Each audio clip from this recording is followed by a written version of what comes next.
Welcome to Liberty Talk. I'm Odessa Orlowitz. I've had quite a few people over the years ask me to look into targeted individuals.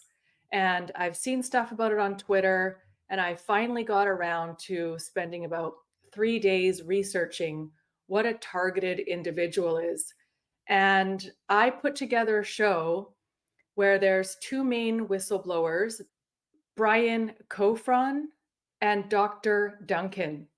And I looked at interviews they've done, and then I found other scientists and industry specialists that have nothing to do with them also talking about this technology and what the end goal is of this technology. And Dr. Duncan has worked for DARPA and the CIA. And you're going to see, I'm going to let you see, he was in charge of designing a lot of this tech for wartime against adversaries when they want to get information from them, etc.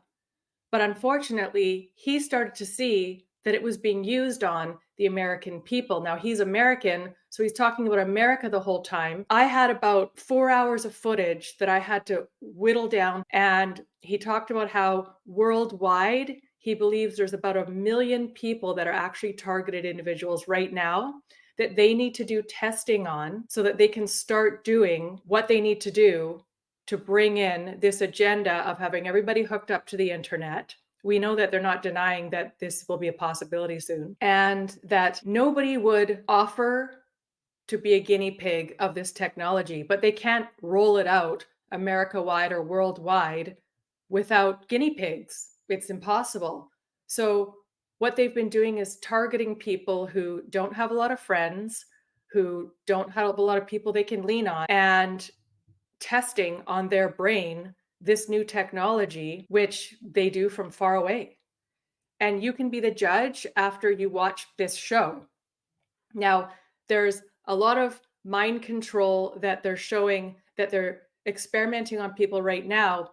But it's interesting the way they break down these poor individuals who nobody knows what's wrong with them, who are hearing voices. Now, Dr. Duncan interviewed about 2,500 people, and because he was with the CIA and DARPA, and he understands something called CIA scripts, he can distinguish if someone's just unfortunately mentally ill or does have schizophrenia. Those exist.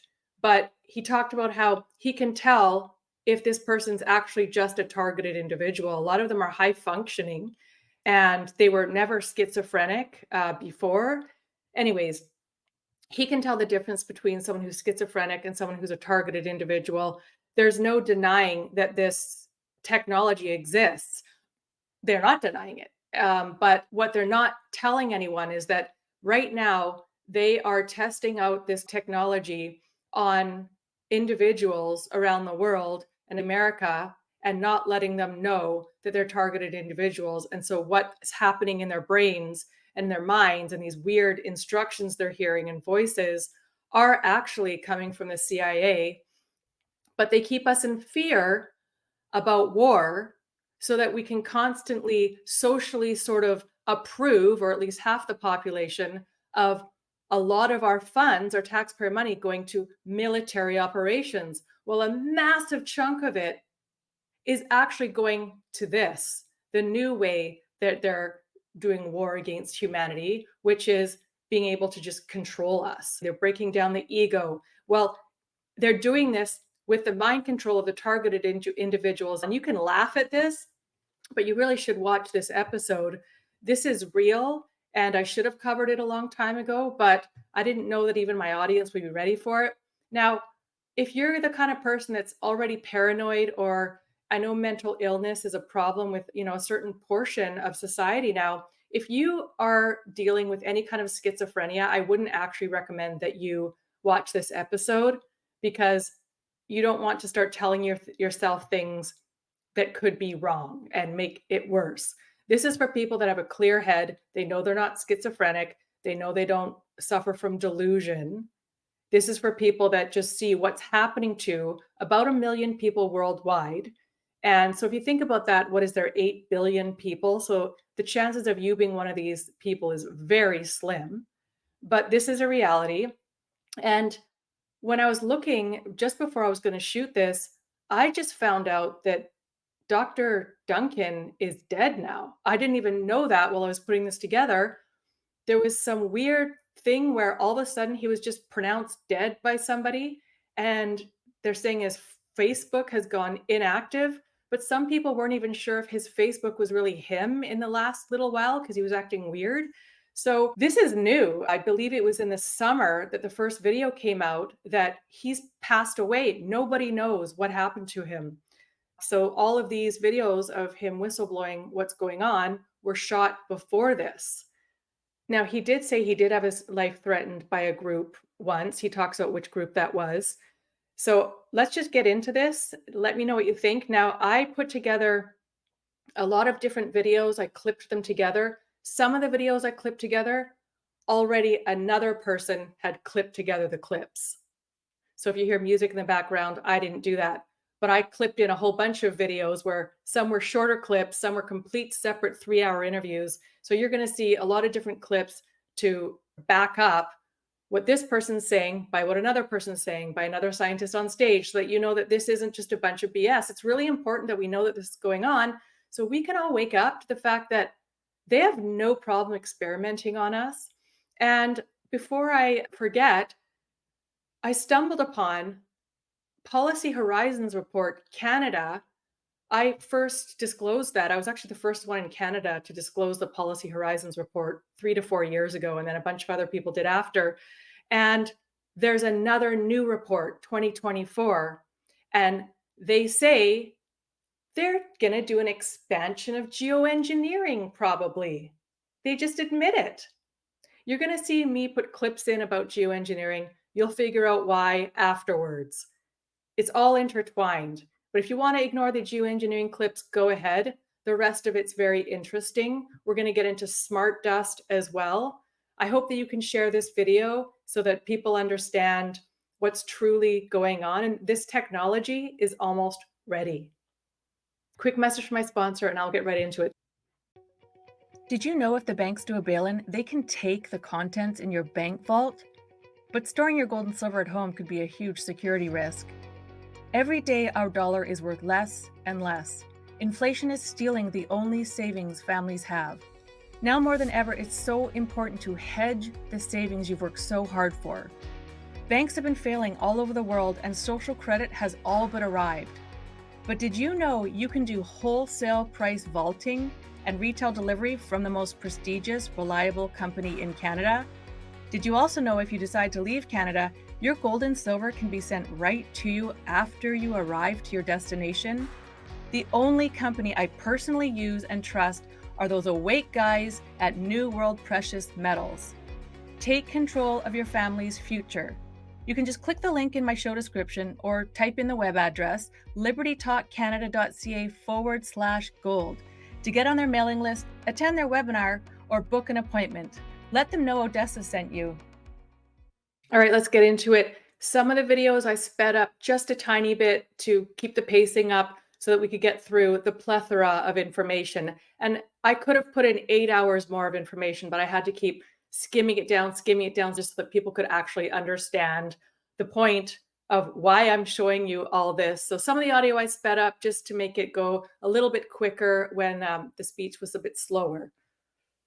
Background, but I consider myself one of the last Renaissance scientists, last Renaissance man. I went to a private school in Connecticut. And this will get louder in a second. This is the audio of when they first started interviewing this man, Dr. Duncan, and it does get louder in a second. The person on site turned it up, so just bear with them. And then on to Harvard on the East Coast, where I was early accepted. They allowed me to graduate in 3 years. I declined, not Harvard, but to graduate early, because there's so many great classes to still take, and my parents were paying for it. So. I worked at an artificial intelligence company. I forgot to mention, my undergrad focus was pre-medical and computer science. So after that, I worked for an artificial intelligence company that did image recognition of all types. And I went back to school for a master's in biomechanical engineering, robotic engineering, like artificial hearts and those types of engineering. majors, went back for more schooling, get a PhD in artificial intelligence, but a very specific field, which is genetic algorithm optimization of artificial neural networks. So what that means is we were creating alien synthetic minds, emerging minds. And when I say alien, it's not from another planet. We're just creating cybernetic minds. And there's a Dr. Wiener, and I think it was about 100 years ago when the CIA was created, that coined the term cybernetics, which means there is no distinction between a synthetic symbolic representation of intelligence or a biological one. In fact, they meet. You can have brain chips if you want, and it will all give rise to consciousness. The military, they pioneered the internet, DARPA, and now they are pioneering our interface to our brain. For that, we really need to measure every neuron and at appropriate speeds and long periods of time. And that's what the BRAIN Initiative is about. They asked us to go and measure the activity in a living brain and map exhaustively the wiring diagram of every neuron connecting to every other neuron. And we're, as part of the BRAIN Initiative, thinking about the Rosetta brain, where we're not picking one particular winning technology. We're trying to stimulate new innovative technologies and to integrate them all into one brain and do that over and over again in different brains, in different pathological settings in humans. And then from there, C.I.A.D.A.R.P.A wants us to deliver the brain up to the cloud.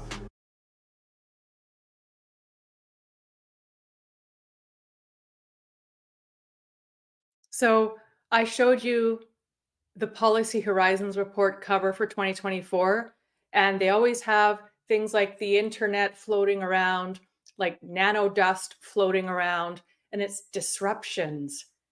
And it's all about how Canadians will become part of the Internet of Things. You guys know that, who've been following my show, and I'll read you their latest report next episode. And the reason why I put this in here is because we're going to get to smart dust, but here it is, what I told you they said.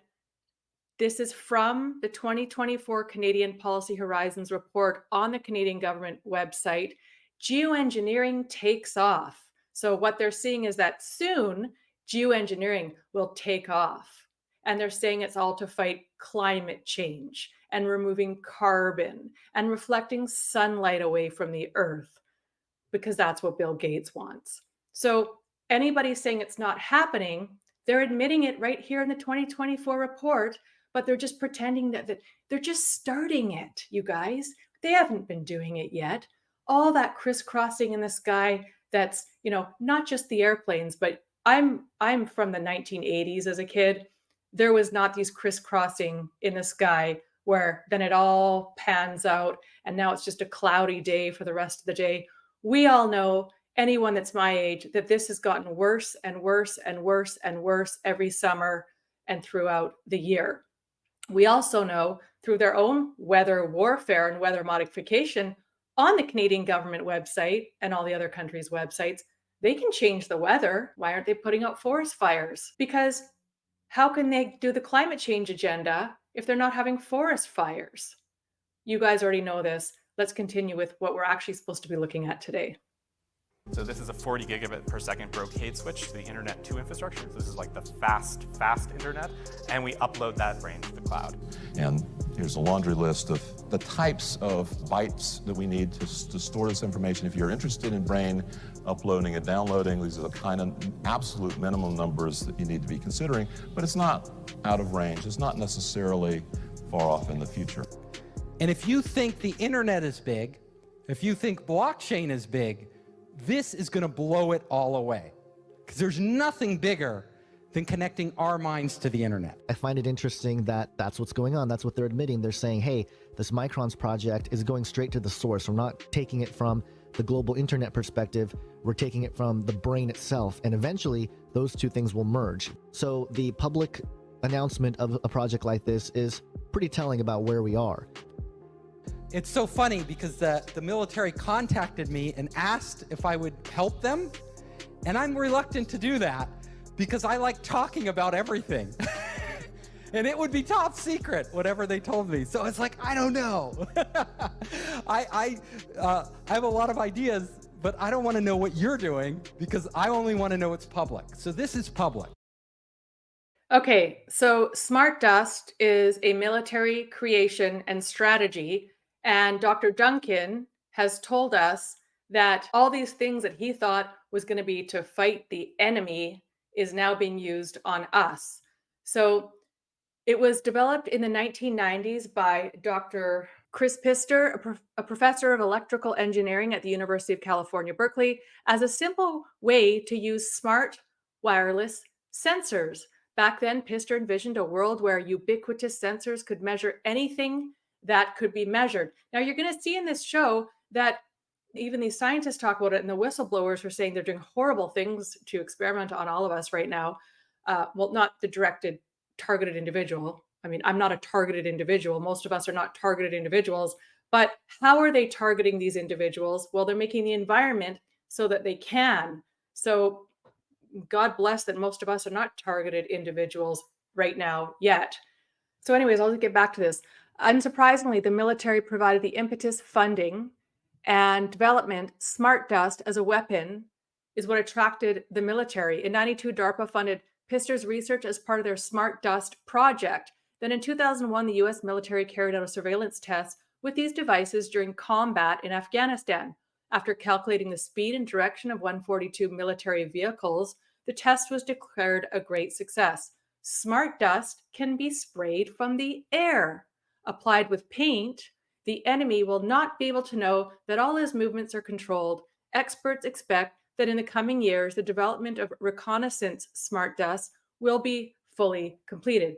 And this was written quite a while ago. Let's go on to the next one. It's already all around us. The power and danger of nanotechnology in general, and smart dust in particular, is well understood by any person. Therefore, each next step along the path of nanotech development raises a lot of questions and protests. The society should be prepared for the introduction of nanotech in terms of infrastructure and even psychologically. Policy Horizons report. I've done numerous things with experts on nanotech who are saying they are already putting it in food, our air. It's being rained down on us. It's in everything. It's in everything. So it's dual use. And you'll hear Dr. Duncan talk about, to get funding, people have to have dual use. Dual use, it can be used for light or dark. And it's being used for dark as well as light right now. I mean, they actually have their reasoning for this. They want to bring everybody down to being equal.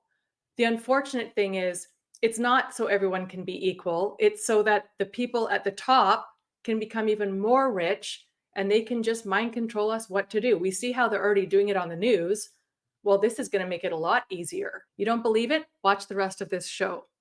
So the most serious concern is the ethical aspect of the use of nanotech. Smart dust provides great opportunities for manipulating people for total control over a person, for persecuting opposition-minded citizens, political opponents, and human rights activists. There is no guarantee that criminals will not use this tech for crimes never seen before.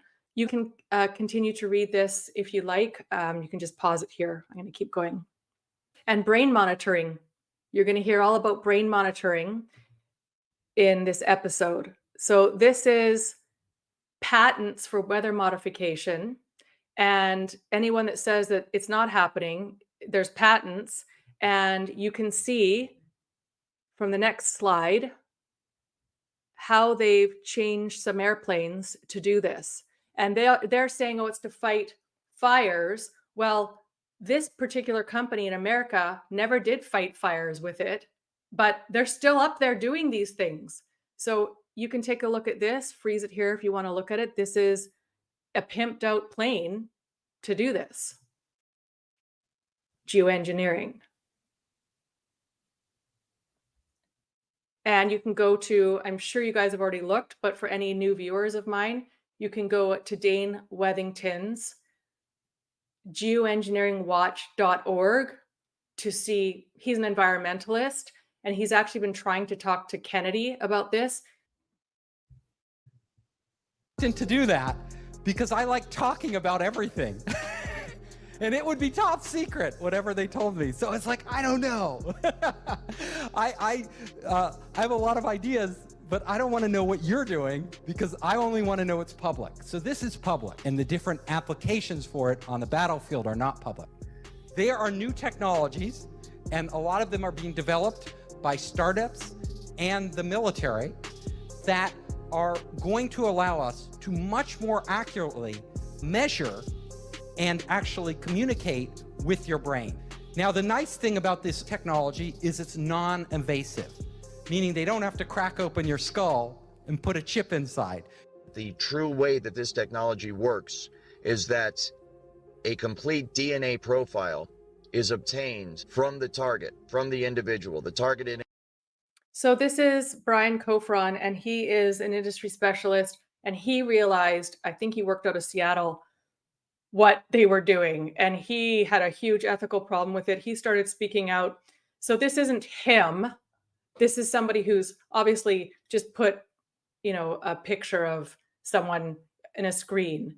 But Brian's on the phone talking, and he's done interviews before talking about how he can't believe they're doing this to our own citizens. Oh, and also, don't forget I had James Scott on, and we did about 8 hours of going through and trying to show what the Policy Horizons report said from a couple of years ago, the Canadian report, and they admitted that they will be putting sensors on everything for nature so they can really watch nature and how it's working. And there was a picture, if you didn't see that episode, we show in their own diagrams of a plane dropping what looks like dust, what looks like what we're seeing up there with the strip striping.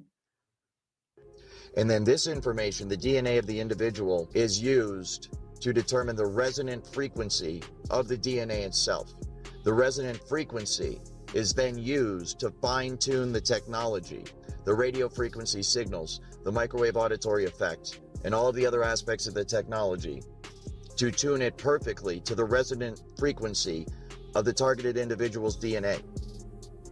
And the reason I'm showing you this is because we're going to go back to Dr. Duncan in this show and show what he's saying matches exactly what this other random person out of Seattle is saying that they're doing, which matches a bunch of people on stage and scientists telling you this technology is ready. And they can read your thoughts verbatim as they occur within your own mind. We can generate an electronic signal that's characteristic for the DNA. This can read DNA from solution, and your blood is a solution, it's a liquid. We can decode it into a form that can be read by a computer. And in a way, you can think about DNA as digital information moving through a tube. Now, if we can tap into that tube, like a network, and we can read that information, we can intercept what's happening in people, you can make them an extension of the internet.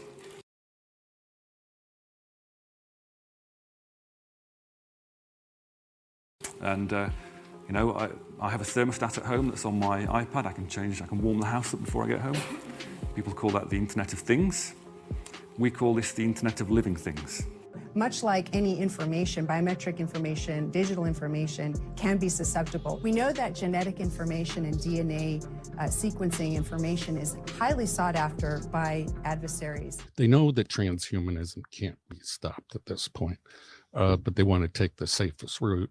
So a lot of these experiments are unfortunately sacrifices that will help the future generations. And that's kind of their internal marketing ploy of why they must do it. George Clooney said about the COVID vax, well, once somebody was interviewing him saying, you were promoting it before, and now we're seeing, there has been some unfortunate events surrounding that. He didn't deny it. And he said, well, with science, there's always people that are going to be sacrificed, and he was like, I could have been one of them because he took it. This is just the way they feel. This is the way of the future.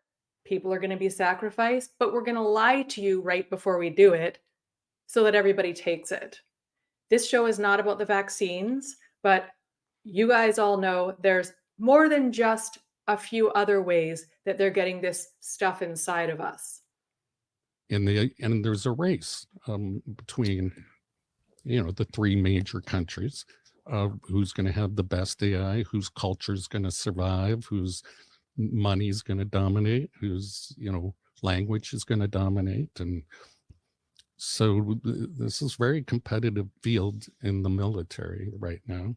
Who can collect the most minds the fastest, build the biggest hive mind network. The memo says the kits could expose personal and genetic information, could be used to conduct mass surveillance or to track individuals. There are many military applications for having, maintaining, and using DNA data sets. There are new technologies that are coming out. Technology called biocoded directed energy. And that's a top secret thing that was developed. And what it is they get your DNA. Once they have your DNA, they take the DNA and they put your DNA code in a supercomputer. And in that supercomputer, they run algorithms that biocode electromagnetic transmissions so they bioresonate with your body. Once they've done that, they can transmit that from satellites or cell towers or aircraft or any number of ways.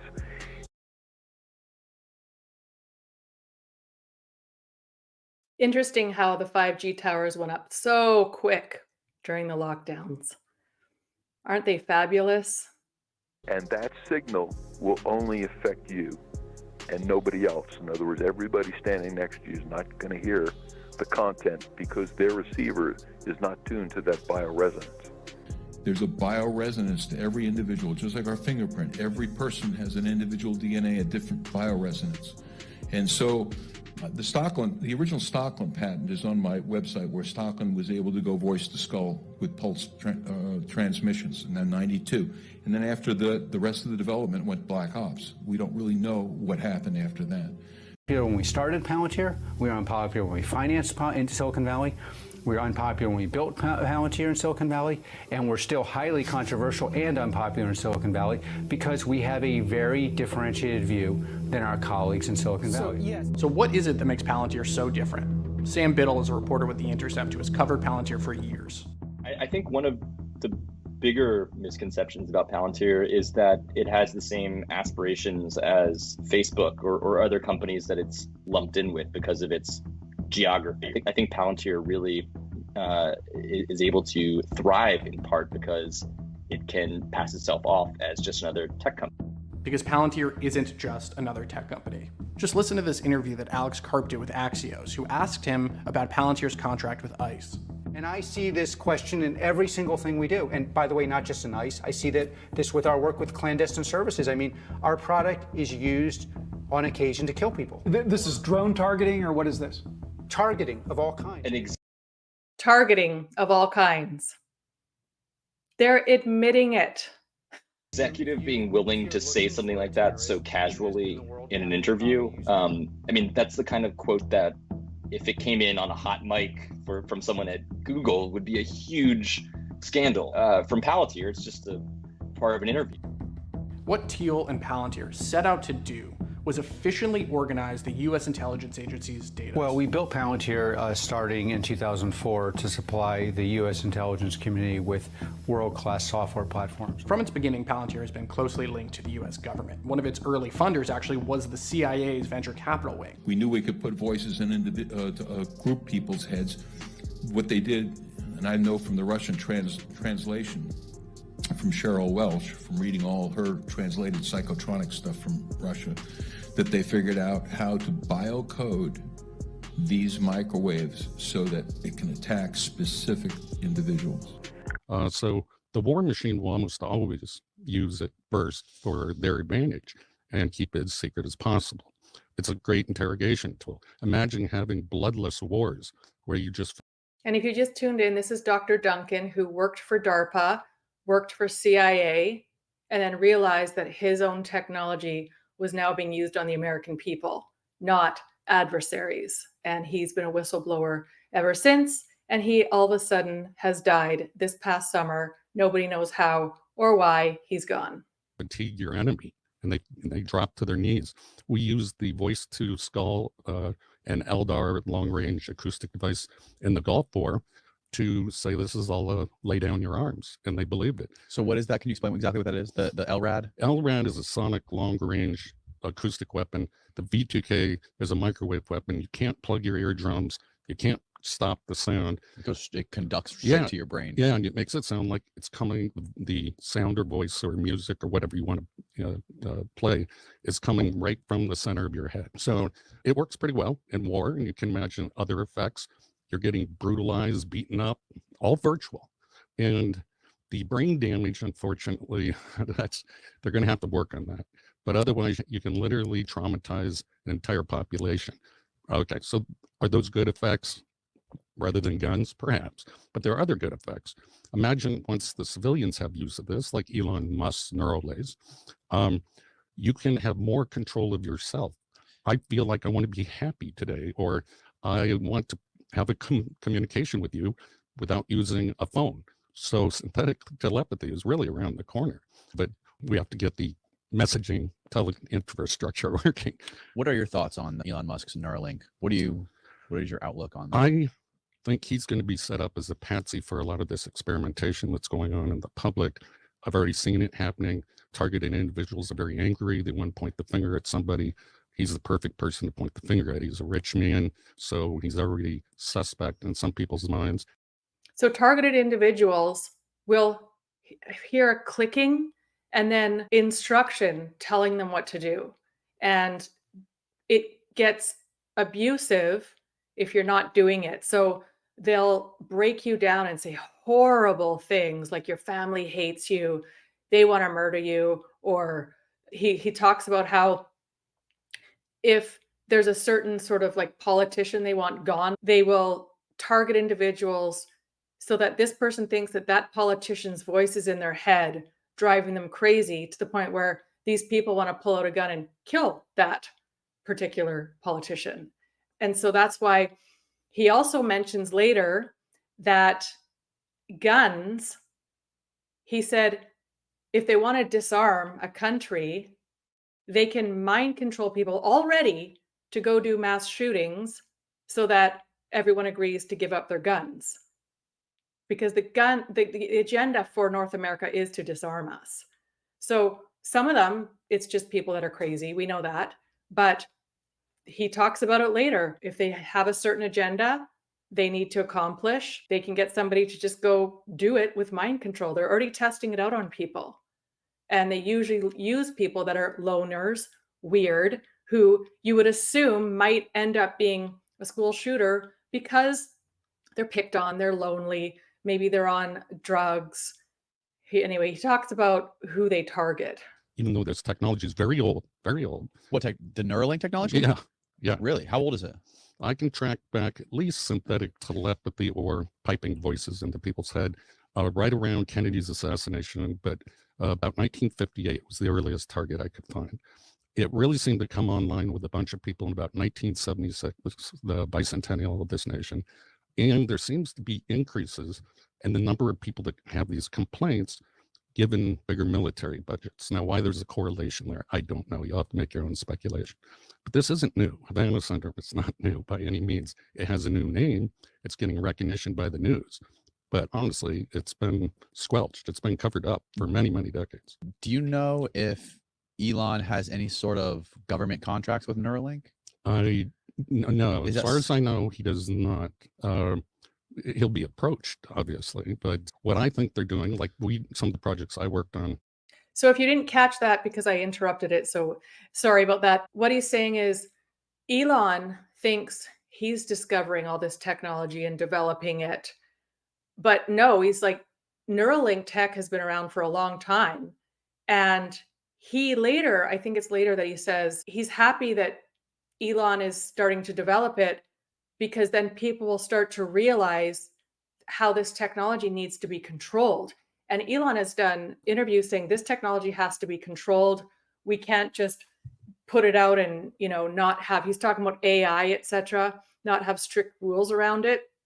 Well, what he's saying, because later they said, do you think Elon's working for the government? And this guy said, no, not yet. He's probably had offers. So he's saying they don't want people to know that this tech has been around for a long time.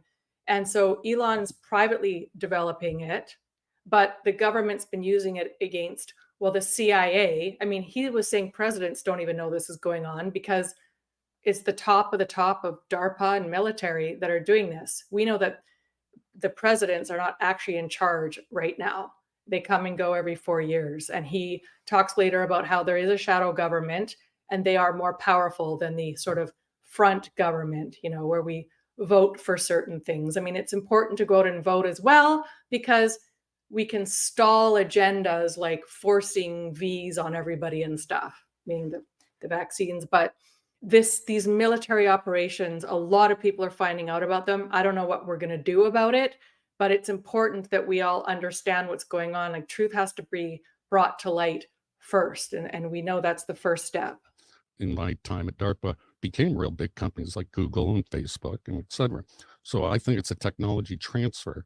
They can help civilian scientists, you know, come up with the ideas to make it look like it's new, and not the other way around, that the universities came up with it and then they bought it from them. So I think, I hope Elon actually succeeds, because then this isn't imaginary stuff anymore. People will then see, wow, we can really connect brains together and make hyper intelligence. I sent you that article from Duke University, a video of how they put brain chips, and you don't need brain chips, but that's one way, one technology, into 3 monkeys, connected their cerebral cortex. And in this experiment, they could prove that 3 monkey brains together acted intuitively as one brain and was able to solve a problem that the individual monkeys were not able to solve.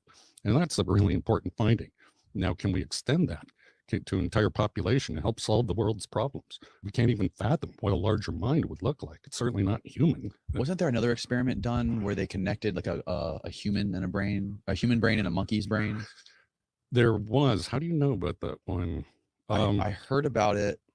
I don't was remember where I heard about that. It was a girl? Yes, and an ape in the And an Army experiment. I might have heard you talk about Well, it. maybe. And it didn't end well. What they were trying to do is cybernetically link. They weren't able to break down the ego of the ape or the girl per se, the ego. Ego, okay. So sense of self. We all have a Right. sense of self. Right. So what happened is when they put the girl in the cage, the ape tore apart. It wasn't able to recognize her as an extension of itself.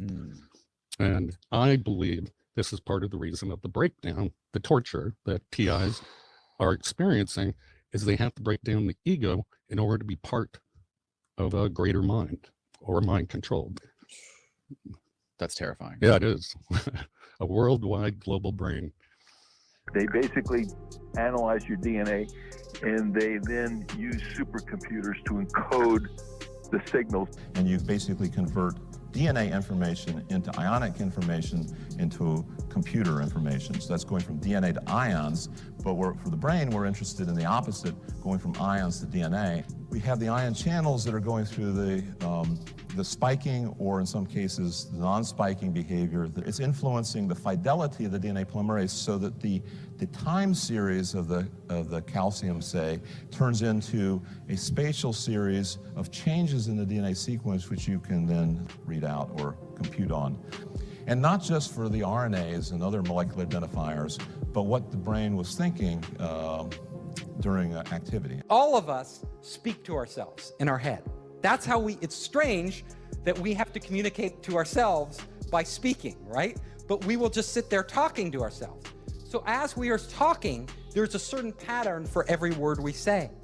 What they're doing is looking at the pattern in the brain, and then they're matching that pattern, they're putting that into a database. So if you can match the patterns in somebody's brain to the patterns in the database, you can literally start to read their mind. So I grabbed this image.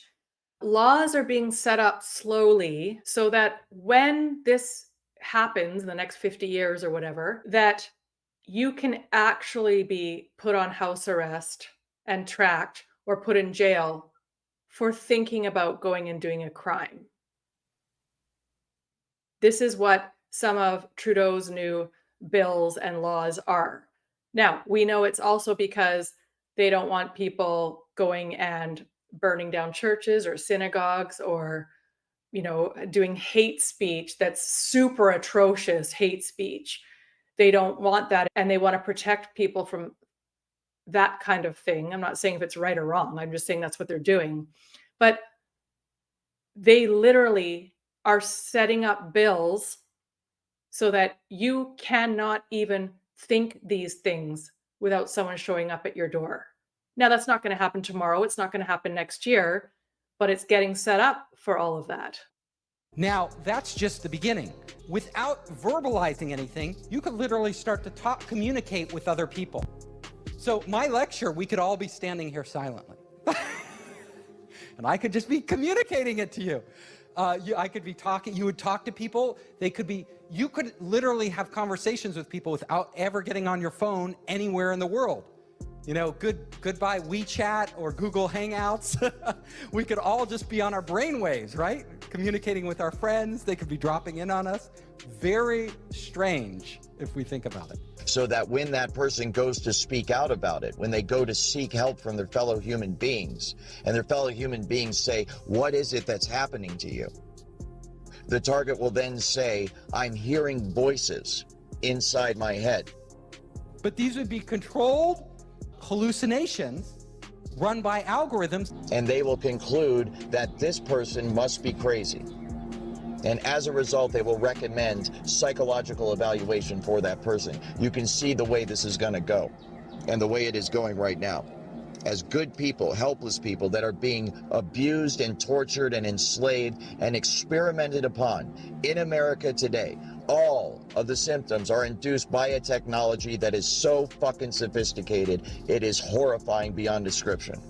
And this technology at that point will be used by automated supercomputer software programming that will manipulate the emotions and the behavior and the thoughts of every. Again, this is Brian Kofron, another whistleblower out of Seattle. I don't know if he's still in Seattle, but who realized the horrificness of what they were actually doing. And he's become another whistleblower.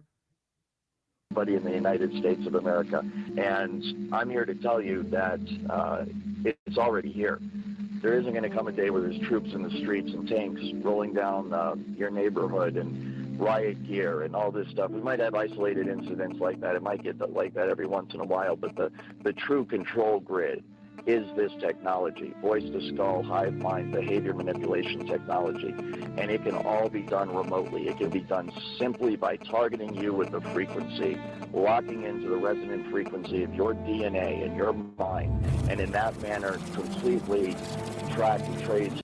If you're hearing the cell phone interference, they put that in this show. That's not my cell phone interference, but they're showing, when your phone is about to ring, or you have an email coming in and then your computer makes that noise. We've all heard it. That's the interference. We all already know that, but that's not from my phone here. That's what they put into this video. And control you 24 hours a day. They call this the New World Order, which, ironically, is the same name Hitler used. That's the Canadian Minister of Defense. And he has a lot to say about what he discovered when he was the Canadian Minister of Defense. I don't mean to keep interrupting. I want to let you know who these people are and why I put it in. Used for the smaller empire he imagined. One sure thing, the New World Order will end all pretense of government of, by, and for the people. It will be a dictatorship of, by, and for a small minority of the rich and privileged elite. Most of my friends, both American and Canadian, tend to agree that the world is in a state of crisis. But very few are aware that the problems are not natural phenomena. They have been engineered by a very tiny elite group of rich, ruthless, and power-hungry people who have been deliberately keeping the majority of decent, hard-working taxpayers totally in the dark. The so-called black budget has never been shown to the public until now. Since 1996, the Pentagon has spent $8.5 trillion in taxpayer money that has never been accounted for. Every year, hundreds of billions of Pentagon dollars go missing, not because of fraud, waste, or abuse, but because U.S. military planners have appropriated it to secretly develop advanced weapons and fund clandestine operations. A shadowy government with its own air force. And in Canada, remember, Freeland just can't find $5 billion. Not sure where it went. Oh, and now, whoops, they can't find, God, millions of dollars that was supposed to be sent on helping Canada with COVID. That seems to have disappeared as well. Everything is a big money laundering operation to use for all these black ops and fear porn of world wars. Not that they might not happen, and they're already starting to in the Middle East, as we know, but if they keep fear porning us about viruses, fear porning us about wars, we'll just keep saying, yes, take all our tax money into completely reshaping what humanity is, but we'll just say it's for military protection. His own navy, his own fundraising mechanism, and the ability to pursue his own ideas of the national interest, free from all checks and balances, and free from the law itself. And if you still don't believe, go to the Dimming, geoengineeringwatch.org. He's an environmentalist, and he isn't just going and scraping off what ends up all over our food and our grass and our animals and ourselves and our children. He's started to test what's in the sky, what's coming out of these airplanes. And yes, some of them are contrails, but a lot of them aren't. And we don't see it every day. Don't you find it really weird that some days or some weeks there's just nothing? You don't see anything. And then other days, what, all of a sudden there's 40,000 planes coming through? I mean, I don't need to, I'm singing to the choir. Senator Daniel Inouye is speaking about the Unacknowledged Special Access Programs, or USAPs, an entity that uses taxpayer dollars but is not beholden to domestic laws. Unacknowledged Special Access Programs are not to be confused with special access programs that are acknowledged. Edward Snowden, for instance, disclosed, among other things, a program called PRISM, but PRISM was acknowledged, meaning the President, Congress, and key members of the intelligence community knew of its existence. USAPs, on the other hand, are small, top-secret compartments whose very existence is not known by anyone outside the compartment. A Department of Defense manual describes USAP as follows, quote, unacknowledged SAPs require a significantly greater degree of protection than acknowledged SAPs. A SAP with protective controls that ensures the existence of the program is not acknowledged, affirmed, or made known to any person not authorized for such information. All aspects, technical, operational, logistical, are handled in an unacknowledged manner, end quote. This means that no matter who it is, high-ranking official or otherwise, if one were to ask about such a program, one is authorized and required to deny its existence entirely. It is ironic that the U.S. should be fighting monstrously expensive wars in Iraq and Afghanistan, allegedly to bring democracy to those two countries, when it itself can no longer legitimately claim to be called a democracy, when trillions, and I mean thousands of billions of dollars have been spent on projects about which both the Congress and the Commander-in-Chief have been kept deliberately in the dark. And what kind of operations would require such monumental secrecy? So if you go all the way back to Norwood Wiener, the goal of creating artificial intelligence was for them to become gods, to create an all-seeing eye. And the cybernetics group really, that basically dictated the direction for this project was intertwined with the CIA. And what's interesting is out of the cybernetics group came two fundamental projects. So one was the creation of a personal computer, and the other one was MKUltra. And their goal is to create this global computer that sees all, sees everything, and where the humans evolved to create a collective mind. This technology can also tap into the optical nerve of the target and the auditory system of the target, so that those monitoring the target can see what the target is seeing and hear what the target is hearing. Do you remember when I had Aman Jabi on my show? He's another American whistleblower, and he was talking about your optic. They're going right through the eye right now. And he thinks they're doing it already through our computers. They're manning whoever they want to man and testing it out on us through our computers. This information is then downloaded and stored on a computer in a highly secure, classified site on servers that are guarded by some of the tightest security in the world. So the ability to do this, the ability to download information, that is like what the military and other people are that's their holy grail. There's a number of companies now that are looking at ways to write digital information into DNA. Because you would only need about a room full of DNA to record all of the digital data that exists today, which is quite extraordinary. So we'll be able to outsource, we'll be able to upload our memories to the cloud. So let's say you don't want to, you want that memory forever, right? You're like, it's automatically probably being stored in the cloud for you without you thinking about it. Just like these automatic backups on your computer, everything, there's a copy and there's redundancy and there's like many versions. And so your experience, you could access it later. This results in the individual's entire day, everything they see, everything they hear, everything they experience, and everything they feel being recorded till the end of time. Within the brain, there are tiny structures called microtubules, right? If you think of these as straws, but they're straws through which flows light. And in fact, photons of light known as biophotons. And that each one of these is a package of information that flows around, these tiny structures in the brain. This light is carrying, of course, the memories. And we know DNA is also producing these biophotons of light. This is well studied and is well understood. So the interface between the brain and the DNA would therefore be these biophotons. Now this is where, if you can transfer knowledge and you can communicate, because your brain is wirelessly connected to the internet, there's no reason you couldn't extract memories, which are just data, out of one brain and put them in another brain.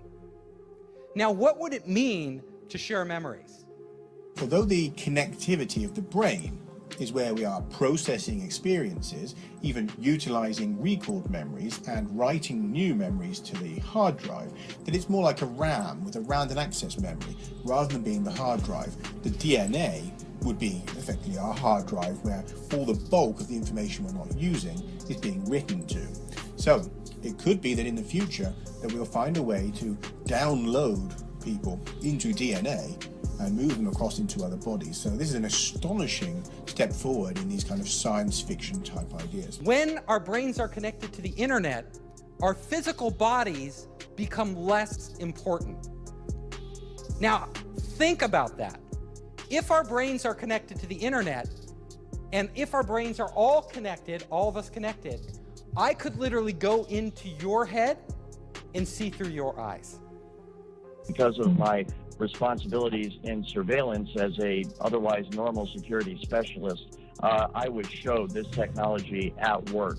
And it was through the perspective, of course, of the camera, and what I was told that it was obvious it was being used through the eyes of the targets. So I have seen it, and it is absolutely remarkable. It's just like a first-person, video. So he's saying the targets, people who did not volunteer for this, that are walking amongst us, are the target that they're testing this stuff on, ruining their lives. They're going to the doctor and the doctor just puts them on meds thinking they're schizophrenic or psychotic or whatever. And they have no idea. And this goes on for years and years. And what they do is, if you're not responding to one stimulus they're giving, because you've learned that you're a targeted individual and you're saying, nope, I'm not listening, I'm not responding to this, they'll turn up the stress and be like, your mother hates you, you're a loser, and awful, awful swearing, and basically abuse you for weeks on end until you're just nothing. You're not even yourself anymore. And then they rebuild you. They've broken down your ego. They rebuild you in the idea of what they want humanity to be. We all know that with cults, COVID was a cult. We all know with cults that they break you down, break you down, break you down, break you down, so that you're not anything you were before, and they rebuild you how they want you to see and view the world. And that's what they're doing to these targeted individuals. and they would like to eventually just rebuild humanity in the vision of what they want for humanity. And so they're sacrificing however many people that they're doing this targeting to. I feel very bad for them. Game or something where you see right through the eyes of the individual. And so there's two aspects to the technology. Number one, there is the actual, what is essentially receiving the signal from the individual themselves. And that signal, it goes on within the human mind. But basically, those optical signals are interpreted by the brain, and then you perceive them as vision. You perceive them as pictures and so forth, but this is all electrical signals within the brain. And so the exact same thing, the data is taken in through the eyes, and then your brain renders it in a visual form that we know as sight. The exact same thing happens with the computer. The data is sent to the computer, and then it is rendered in the form of a picture that people can look at. It's real time. There may be a second or two delay, but it is as it is happening. They can actually see through the eyes of the target. It's done all remotely. And that is rendered, of course, in essentially real time on a computer screen. And then it is to the point where it's so accurate, you can actually see the individual pores on someone's face. You can get total situational awareness. So there's no need.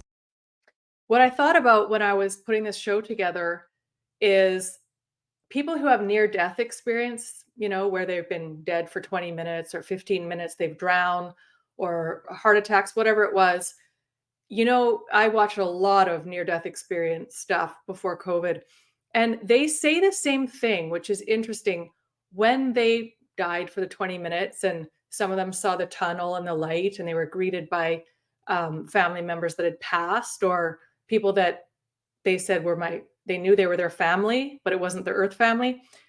They often say, when I left my body in the hospital room, and they could see what the nurses were saying and doing. And when they come back to life, they'll say to the nurse, I saw you freaking out over there and getting a tube, and I saw you guys make a joke about this. You should really look at near-death experience. There's books and YouTube videos of people that have had it.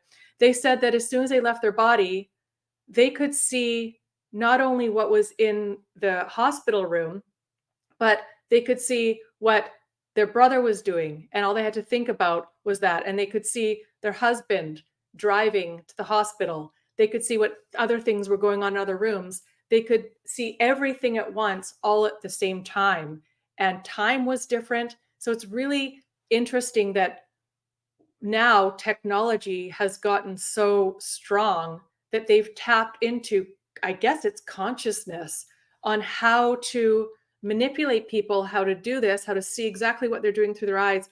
But yet when we pass away, this is what we see in near death. All of a sudden, everything is different. Blind people can see, they can see every part of their life at once, life reviews. Once we tap into the brain, our minds itself can actually create overlays of AR and VR. If we have algorithms that stimulate the right things and give it the right data, we could literally see a screen pop up. We call it hallucinating, right? But these would be controlled hallucinations run by algorithms that would give us everything AR would without any glasses, without any contact lenses. This technology can be used to beam images and even motion pictures into one's brain. Images and motion pictures that are so realistic that you think you're actually watching a movie or seeing something in reality. It's like a virtual reality 3D rendering that takes place within the target's mind. But as soon as we connect our brains to the internet, emotions are also data. I feel your anxiety, This technology can also be used to manipulate the emotions of the target. It can induce fear, love, hate. It can cause you to feel any fucking emotion at any time by artificially inducing them. So, like any technology, there are great things we could do, and then there are very horrible things that could result from it that are unanticipated. That's pretty bad if you get hacked. And they steal they do identity theft. But if they're connected, if your brain is connected directly to the internet, then it will be real identity theft. They could take you. They could literally erase you. They could reprogram you in a way without you even knowing it. So you think you're in control of your own will, but it's actually somebody else. It can literally stop your own thoughts from happening and replace them with other thoughts by sending thoughts to your head. And it's so sophisticated that you cannot tell where these thoughts are coming from. There's no way to discern that they are coming from somewhere other than your own mind. So you can imagine how bad this would be for people that don't even realize this technology exists, and they're having these thoughts which they think are spontaneous. I am just amazed at the way it works, and I would have no idea that anyone was influencing my thoughts at all. And that's exactly what it can be used for. It can be used to sway people in terms of their opinion, to make them go along with a certain agenda. It can be used to turn groups of people or individuals against each other for whatever purpose. And who do we trust with this technology? Well, apparently not Mark Zuckerberg. He didn't do that good a job at protecting our data. You know, do we trust a government? I wish I could be so gleeful like he is, just laughing about it all. I mean, I don't do these shows to depress you guys, but you know, if we're going to be grown-ups, we need to know what is actually happening. We've got the 5G towers going up. We've got all these trying to convince us that every damn 3 months to get boosters. We've got Bill Gates, who's wanting to block the sun and also saying this will be the decade of vaccines. And then we've got Policy Horizons report in Canada, and other military and other countries have the same equivalent reports, saying we're going to put sensors on absolutely everything, food, etc. And they have admitted that they are doing geoengineering where stuff's going to fall from the sky.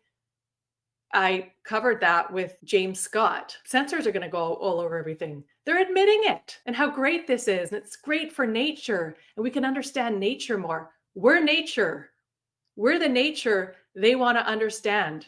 And they said they want to make synthetic everything. How are they doing that? How is it they're doing that? Well, Dr. Duncan said he's not allowed to say all the ways they're doing it. Do we trust Donald Trump? Who do we trust? Yeah, decentralized, a blockchain, right? You're going to have technology that protects us, technology which really doesn't exist today, and it has to be so foolproof, and we have to have so much faith in it that we're willing to open up our brains to that potential of being hacked. People are not willing. That's why they're doing this without our permission. And the tops of our government and military know this. It's a race. China's already starting to do it. Russia's doing it. So North America is like, holy shit, we're going to get absolutely annihilated if we don't keep up with this tech. They have mind control for entire cities so that people say, yes, let's go to war, or yes, let's lock down, or yes, let's fight climate change, even though we know that the actual carbon dioxide issue, they've already proven, scientists have shown that humans are only like 0.00 something percent of the entire problem of warming and of carbon dioxide. But they can't bring in everything they need to do without excuses, because we will not say yes to this. You know, our future could go two ways, right? We could literally create heaven on earth. So we are all one giant being, and we are all working in unison, and we are experiencing these amazing things.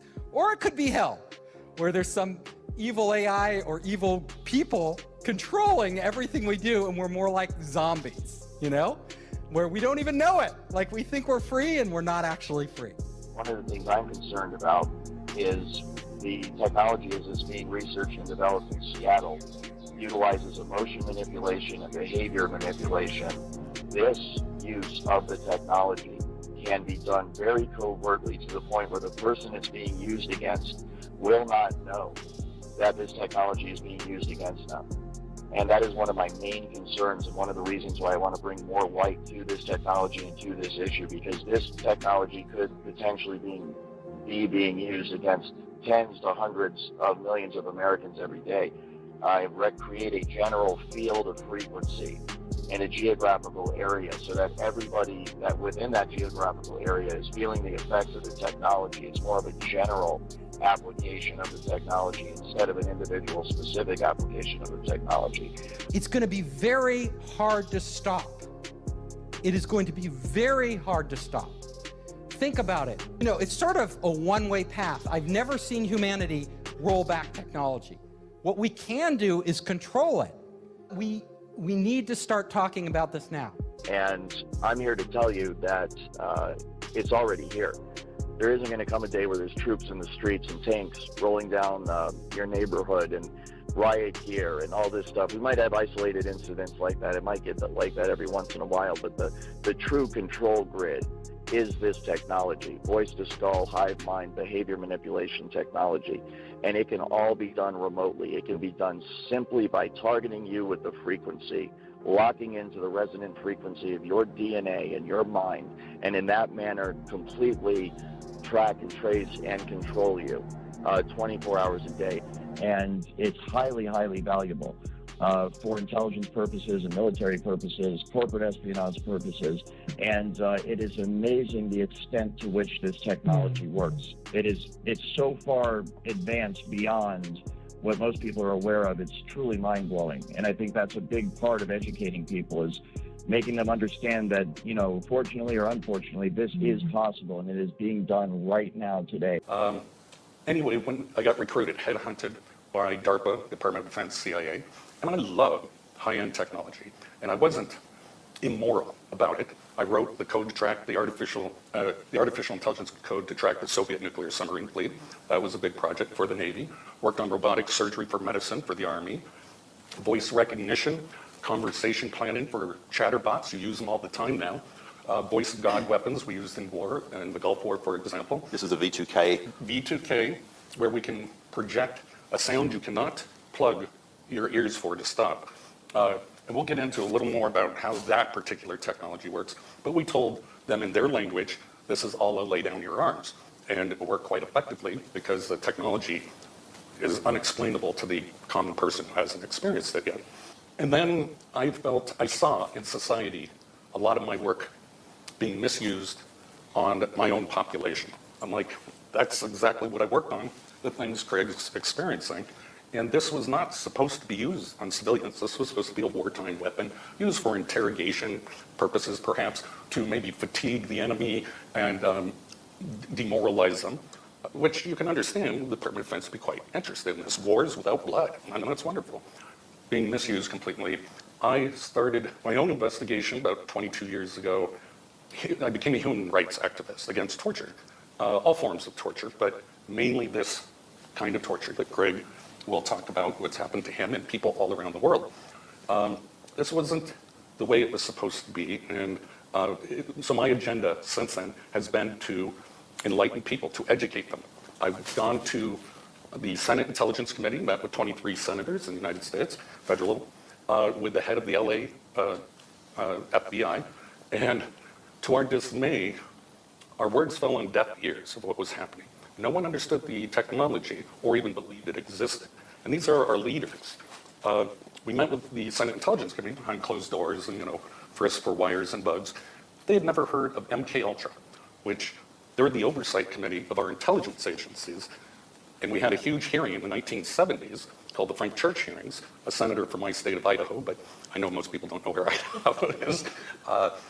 And it was very famous, and turns out the CIA was doing all this mind control testing on humans in Canada and the United States, just on various things. And they end up shredding about 70,000 documents. This is happening. It's probably ramping up. If you know someone, educate them, because the shock and awe of becoming a target, not knowing how it all works and what to expect, is horrifying. And I kind of promised Craig I wouldn't get into how evil it is.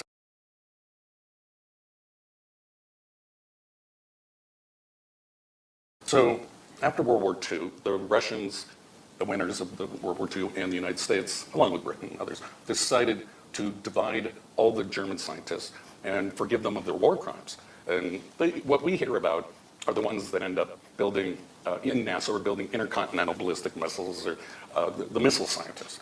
But half of them were mind scientists, and they were about psychological warfare of how to socially engineer the world under one world control. We don't hear about those, but they're very much in the, in the influence of every political party in the world.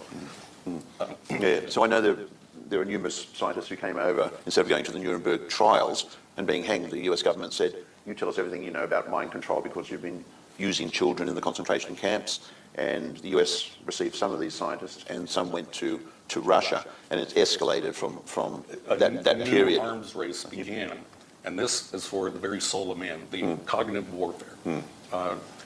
Yeah, it's funny, we think nuclear weapons, that's what we need to worry about.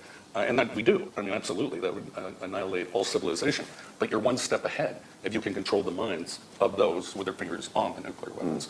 And so that's the idea, as well as you can shape cultures, not just through your normal propaganda methods of television, radio, et cetera. This is direct neural interfacing wirelessly while you're sleeping, programming your dreams, making associations that are not your self-autonomous entity.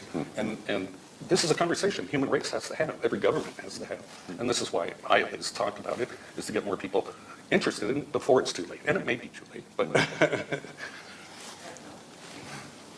We know that the weapons were created for the Iraq War, as an example, to tell the Iraqi troops when they were retreating, you can basically talk into a microphone and that can radiate out to a couple of miles, 2 or 3 miles, and they use that to tell the Iraqi forces that this is the voice of Allah, put your weapons down. There are two technologies. The voice of God is a broad categorization of both audio techniques, and one's called LRAD, long-range acoustical device, which again can go for a long distance. No speaker can do that. It's a type of acoustical array.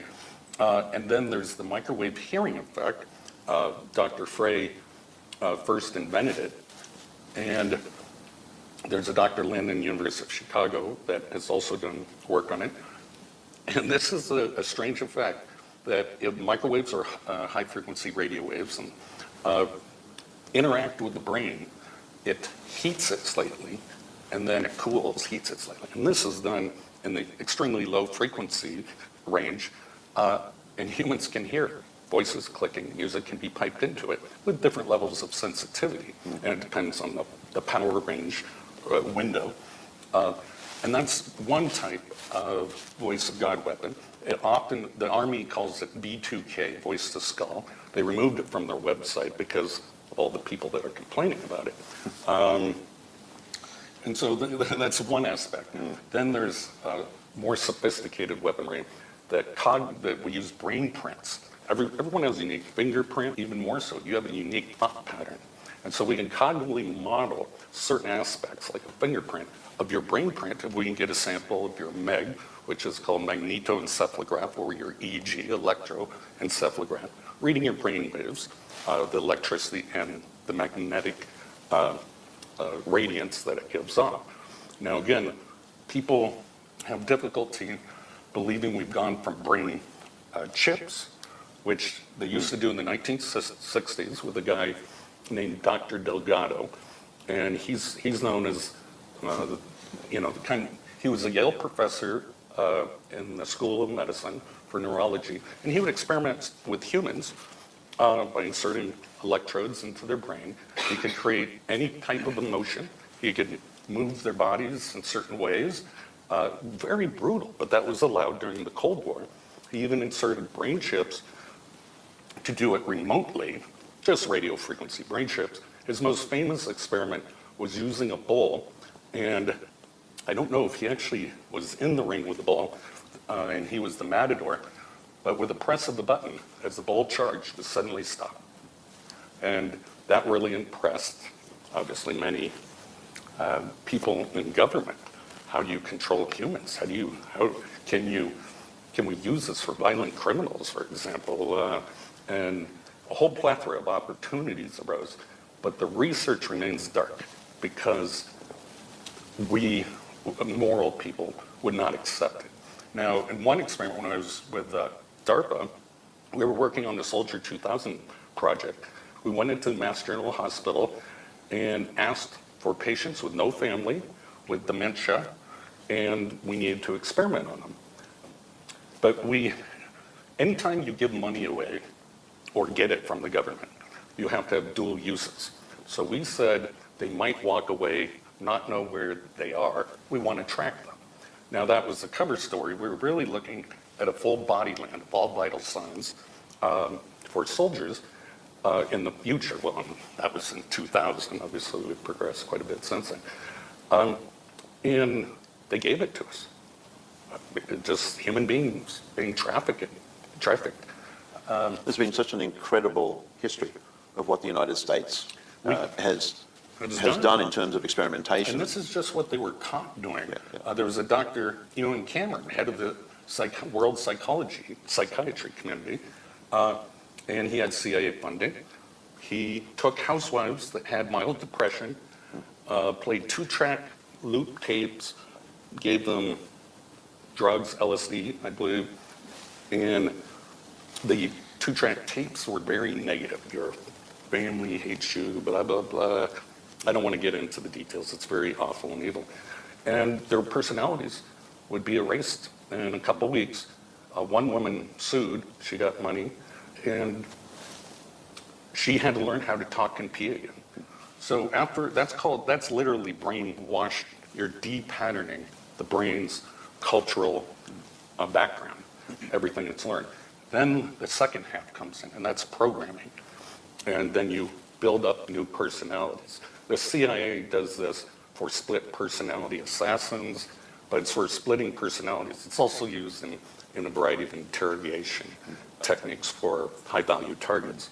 So yes, there's a long history of experimenting on the vulnerable people. Usually people can be discredited. We would feed Down syndrome children radioactive cereal, for example, to see how frequently cancers would arise. The medical industry itself is such an authority that they can be paid under the table.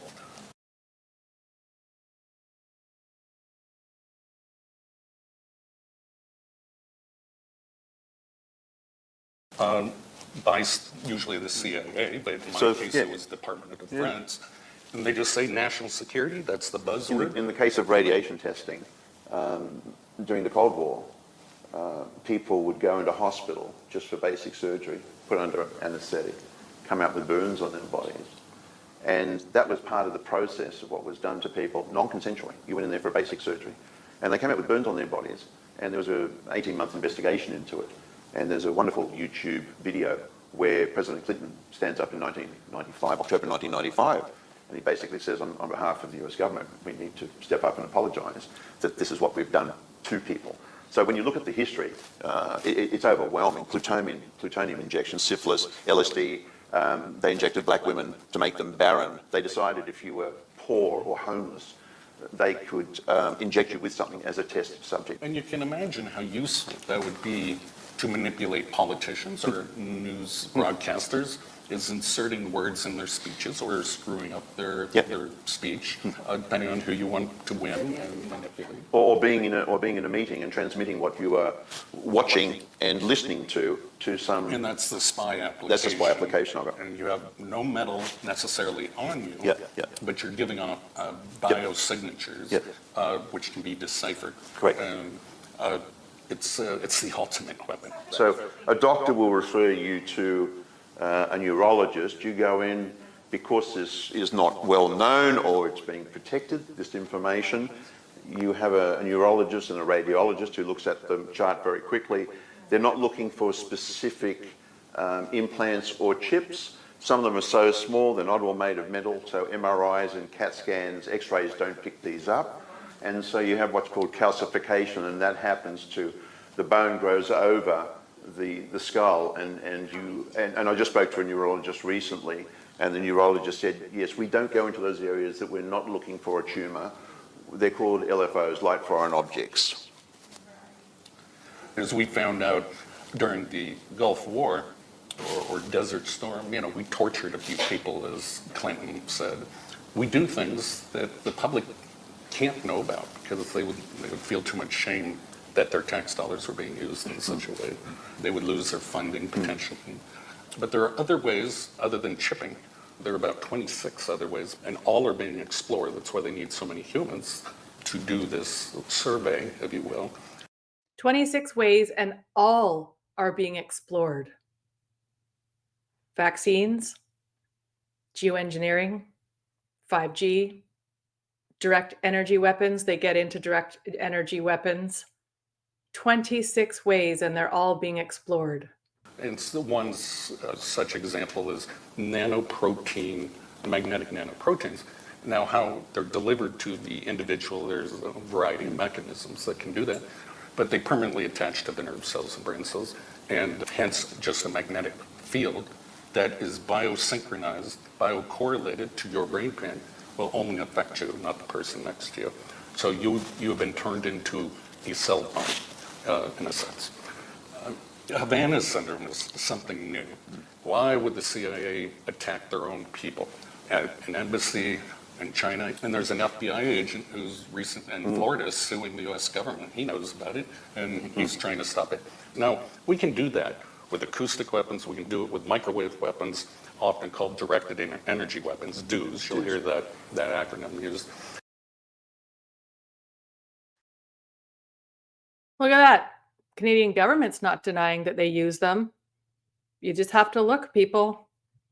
However, this is something different, and the US government, their best agents, they're denying their claims. And why would they lie? It makes no sense, because your career is over as soon as you admit you have an illness of some sort, something going on with your brain. And so, you know, I probably shouldn't say this on camera, but I think it's a false flag technique. Operation Northwoods, it was top secret and then got released, that we were going to attack American citizens and military bases within the US and blame it on Cuba as a reason to invade them. And that's called Havana syndrome. It's like, are they playing? And like I said before, Dr. Duncan was found dead. According to the internet, he is no longer with us as of this past summer. The same game again, trying to blame it on Russia or whoever behind it. So I'm very skeptical about it. And Havana syndrome is just a small subset of this much broader picture. Yeah, we just absolutely overwhelmed at ICATOR from people contacting us. And Robert, also, you know, through the work that we do on the media, I can't keep up with the number of people who are contacting us. The CIA uses scripts, and they have names, but they're basically to cause confusion, panic, fear. You know, that's the basis of de-patterning a person before you reprogram them. Did you hear that? Panic, fear before you reprogram them. With COVID, panic, fear, shutting everything down. Do you remember how new normal, every single station, this is the new normal, this is the new normal, this is the new normal. Be kind to your neighbor, be kind, be safe, stay safe, stay safe, stay safe, stay safe. Norb, my husband, he doesn't really like NLP, but he did get trained in NLP long time ago when he was a sales guy in his 20s. And he's like, this is serious NLP happening here. Neuro-linguistics programming, where it doesn't matter if you look at the statistics and go, well, I don't understand this. What do you mean the flu just disappeared in Canada that year? The flu just disappeared? Everything's COVID? And then when COVID sort of ended, all of a sudden the flu's back? I don't get it. People were going in and showing that many hospitals were empty, but they didn't want to know. They didn't want to look because the news said panic and disorder, boosters, boosters, boosters, boosters. Oh, we thought it was 1 dose. Oh, no, it's 2 doses. Oh, we thought it was 2 doses and back to normal. Oh, no, boosters, boosters, boosters, because CBC says so. They're breaking us down through this COVID cult. And families have been turned against each other. It's not hard to do this. They don't even need to go this far, but they'll use this if they have to. Typically, when you're creating a programmed assassin or a spy or a psychobomb, we have a lot of shootings in the U.S. and many of them hear voices, and that's a social engineering technique, possibly, to take away gun rights. You can make a person believe they hear a specific voice, and that's voice morphing, something I worked on. And you only need a small sample of anyone on a telephone. The NSA collects it all, so all your voices have samples. And they can throw your family, dead relatives' voices if they already have a sample from the past that's been collected. That can all be another form of manipulation of leaders. And so this is it's a very devastating technology in terms of democracy, religion. There's no free will. Well, then how does that survive? And even crime and punishment. If you don't know whose mind is actually manipulating that person into violence or criminal activity, there is no justice, because you're linking a body, not the person's autonomy and free will. I.Labs.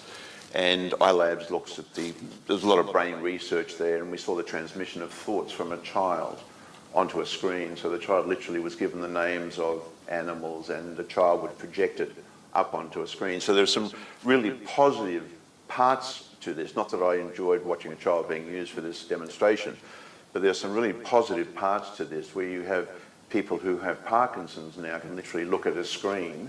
They have very, very thin wires which are put into their brain, and they can literally type through their thoughts an email and have it sent to somebody. This is very possibly the future. And people are going to say, no, I would never do that. I bet people will line up if it's the only way they can compete at work, insert a new language, or increase their intelligence. People say they'll never get implants. Well, you lose your wallet. Policy Horizons Report Canada talks about that as well.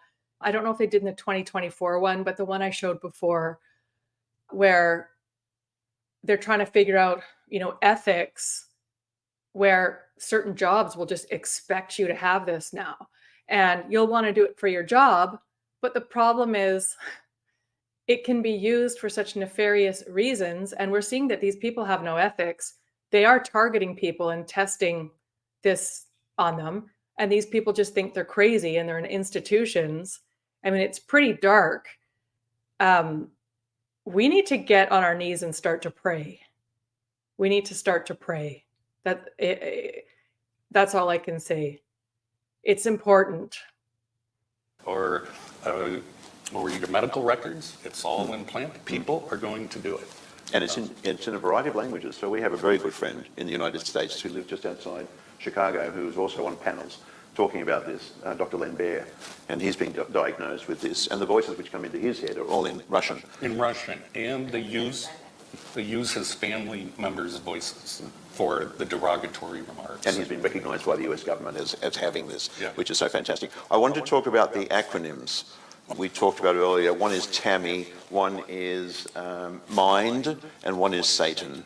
And these are all subsystems and evolutions of mind control technologies. But I'm going to start back even further. There's one called REHIT. It stands for Remote Hypnotic Inter or Intra-Cerebral Control. And what that means is at a distance, and this is an old CIA technology, at a distance we can control thoughts, behaviors, moods, and the cerebral part obviously uses the highest level form of our identity, our ego, our processing power, that integrates all the other parts of our brain.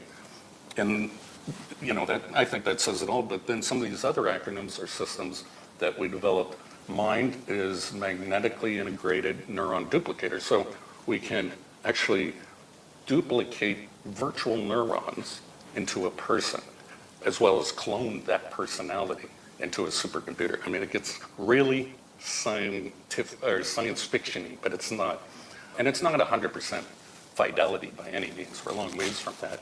But a lot of the rich people are investing in this technology because they don't want to die. They got a lot of money, they don't want to die. So it's kind of silicon immortality is what they're going for. They won't achieve it because it's impossible to get 100% accuracy of a human mind. So we can just recognise there is so much evil in the world, as we know. We don't only have dictatorships, but we have people who are sponsoring this as well continually. So I will keep fighting this. The reason we talk about it. Right. Yeah, it's worth a lot of money. And, but as Oppenheimer, Oppenheimer, who kind of was the father of the atomic bomb, was he evil, or did he save lives? Or, you know, there's a moral gray area, and a lot of people can't see the bigger picture, and they're trapped. You know, I'm partially trapped by national security oaths and whatnot that I can talk about. And you were asking about two more acronyms. Why don't we go back to yes, that? TAMI and Satan. Thought, amplification, and mind interface. And it's a way to probe someone back to their childhood, for example, to make them recall memories. Let's say they're a terrorist. You can make them give out their network of who they meet and that kind of thing. And then Satan, that's the evil part of it. You know, C.I.A. is quite known for assassinating leaders they don't like and people. That stands for silent assassination through adaptive networks. Now that can be neural networks, like what your brain is made of, through dysfunction, or it can be social networks, it includes that, making the person isolated and throwing their voices and making them believe all their family and friends are against them.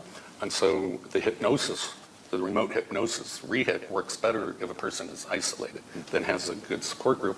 And other networks are you can imagine, we're all networked in some way. It can be social networks that can break in, spoof you on Facebook or something like that. And it's about destroying the person from every direction they can. And no one's going to believe them. What, the whole government's out to get you? Who are you? Why would they do that? And those are typical questions. They do it because they have to get the data or they want to use you. And it's probably because you are nobody. That's the reason they do that. In any study, they need a sample of all languages, all cultures, all people to make sure the weapon works on everything. So we do this because we want to share the information so that you can then go on and share it with people as well. That's what we ask for from today. And then there'll be more pressure, and the politicians will have to not play dumb anymore, and the newspapers and mass media can't hide it with all this counterintelligence that goes on. I haven't watched television in probably 7 years because I see through it all. And I just don't like the propaganda and the lies they tell the public. Melanie Britschan, who is the president of ICATOR. So it stands for ICATOR, International Coalition Against the Torture and Robotization of All Living Beings. And there are many of these groups that have sprung up all over the world. And then who do you give the evidence to? Go to your congressman? They'll just shrug their shoulders. Go to a judge? They don't know anything about this. Just like when people go to their MLA or the MP about the geoengineering going on above us that we can see, and they're like, oh, I emailed this person above me, and they say no one knows anything about it. It's not happening. Because they don't know about it. Because this is literally like DARPA military operations. It's way above even Trudeau's pay grade. I mean, he probably knows about some of this stuff, and he's a sociopath and doesn't care, but the politicians are only here for 4 years, maybe 8. These guys, it's lifelong CIA, DARPA, military. And grandchildren, future generations, are going to suffer from this. We already see children walking around on their phones all the time. There's no communication. So that's what we need to do. We need to be able to share this information for future generations to stop this. I call these people CATs, C-A-T-S, cowards, actors, and traitors. And one day, their 9 lives will run out. And the end goal? Oh, and the end goal is total control. Total control. Why? So we can all live in utopia forever after and not know we're being controlled. And then it's to prevent war, nuclear war, biological war. People can't even think of evil. You get like a little Skinner shock in a box, you know. Oh, I shouldn't steal. Okay, well, everyone will act perfectly. We're taking this to Parliament. in Brussels. Very shortly, we have the physicist, British physicist, Dr. Barry Trower, who created the mind control platform for he did electronic warfare, signal intelligence for the British Navy. Very wise man, and he's willing to speak. Maybe he's passed the terms of his agreement. Yeah, so he's coming over to help us out to go before Parliament. He's going to get to where somebody asks a question soon, and they say, if you're whistleblowing all this stuff, how is it that you're like alive still? And he says, well, I was threatened by this one group. You're going to hear which one it was. And he says, I don't fear death. Well, he's dead now. And when you think about experiments, normally experiments come with research. Research comes with monitoring. To what aim is there randomly being able to affect you and torture you without identifying the research of what's happening? Are we winning? Have we achieved anything? Okay, I can answer that. The system works off of stress levels. So think of it as a remote lie detector test. But if you don't care and you're proud of it, it will move on to the next script. But how do they monitor the outcome of their research? They're reading it in real time. So they get a retransmission? Yes. That's the sneaky part. That's the sneaky part. And when the CIA was doing the LSD experiments in the Congress during the church hearings, asked them, why are you dosing people with LSD and they're not following it up, the long-term effects or anything else? They were following up with long-term effects, but they can't tell Congress. They don't even have the security clearance. We have an overt government in the United States, the ones that people vote for, and then we have the secret government. And the secret government is becoming more powerful every day. We broke that horse, we broke that human, and we won. Now we can reprogram or do whatever we want. You've done a lot of work with CIA, and you have a lot of information about all this stuff. How come they haven't assassinated you? I knew that question would come up. I was warned by a guy from Israeli Secret Service or Mossad not to come to your country because if I left the United States, I'd be assassinated. I don't fear death. I'm doing the right thing. This is a great purpose for my life. It's to save others' lives. And I get probably an email a day, a thank you note for saving someone's life by the information that I give out. I just can't live my life in fear. I'm going to do what I do. Could they kill me? Yes, of course, I don't hide. But I also have become too much of a figure that would probably lead to a lot of questions. Are you limited, Robert, with what you can say? To some extent. I can tell you how we create UFOs, for example, with directed energy weapons, the orbs in the sky. But I can't talk about certain signal intelligence, advanced sensors and systems. So that's a whole nother topic. We've talked about this before amongst all of us. Are UFOs real, or are they just a sort of directed energy weapons sort of tech he's talking about? I'm not technical. And I had to whittle this interview down. It was so long. Guys, I took this might seem like a long show. I might even do part 1 and 2 on Rumble, etc., because it's getting to be a long show. But he was saying that a lot of the things that fighter pilots and Navy are seeing in the skies and reporting, it's actually DARPA and the military and the CIA testing out holograms and testing out this so that when they want us to think we're being invaded by UFOs or we're being, brought into UFOs and experimented on, he was saying a lot of this is actual mind control, holograms. So I'm not saying UFOs aren't real. Some people get mad at me for saying this. I think maybe some of them are. I don't know.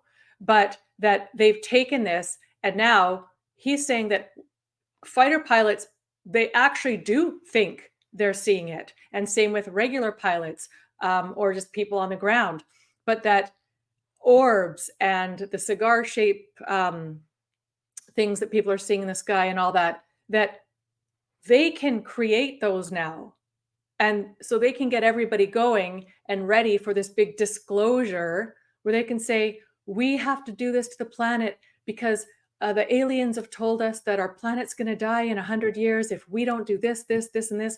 We have to listen to them. I mean, they can do anything with this mind control now. And it's funny how at the tail end of the whole COVID propaganda, they started going on, disclosing on Fox, disclosing on CNN. Oh, look at these fighter jets a long time ago. Look what they saw. Oh, we're just disclosing it now because the government says we can. Ha ha ha. This is a whole nother show. We've talked about UFOs and aliens before. I don't know what to tell you, but he's saying they can create all of that where we are actually seeing it. And he said, and radars will pick it up as well. So, you know, the low-level guys sitting in doing the radar will say, no, there's something there. It's real. Or, oh, our radar didn't detect it. Must be some crazy tech.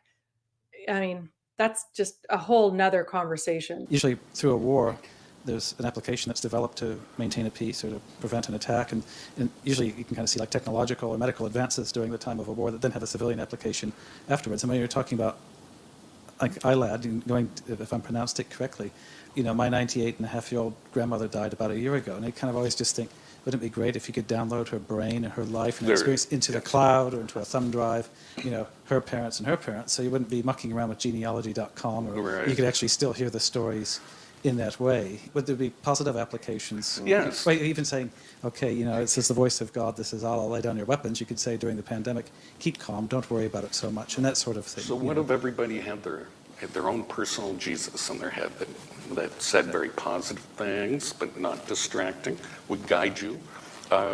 You're lost, and you can connect wirelessly to the internet anywhere. Oh, you want to make a left here if you want to get there. So like a personal assistant. And then you mentioned grandparents, dead relatives. Microsoft, some other companies are already doing that.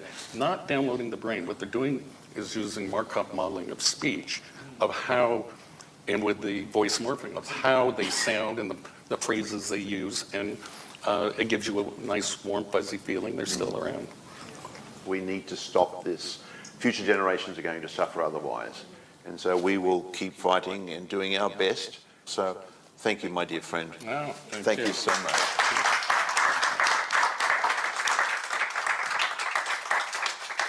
Thank you so much for tuning in. If you're on Twitter, you got to see the whole thing. If you didn't see the whole thing, please rewind, go back to the beginning, watch the whole thing, watch it in 2 or 3 parts if you need to. I'm going to be back with Dr. Stephen Pellick.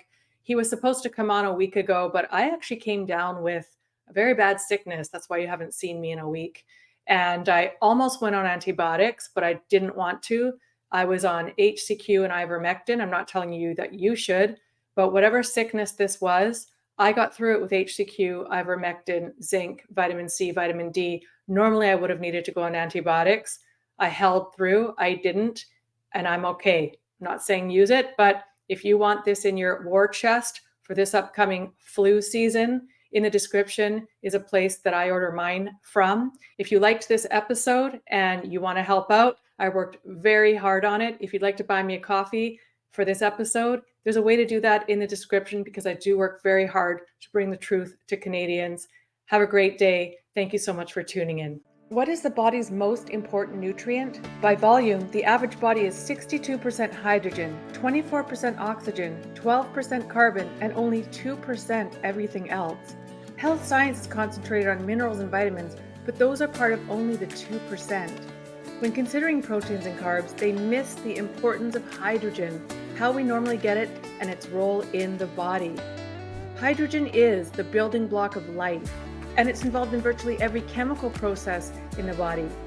Without sufficient hydrogen, the body starts shutting down systems that aren't immediately life-threatening to preserve hydrogen and life. First, the regeneration system shut down, you age quicker and heal slowly. Then, the immune system shut down, you get sick easier. And finally, organs start to fail. Science is proving that chronic lack of hydrogen causes or exacerbates nearly every ailment known to man. How do we normally get our hydrogen? What is the best way to get hydrogen into your body? What is Brown's gas? Learn more at aquacure.life. That's aquacure.life. And if you do decide to buy the AquaCure AC50, put Liberty spelled normally in the discount code box for 5% off the retail price, and it's a 1-year money-back guarantee.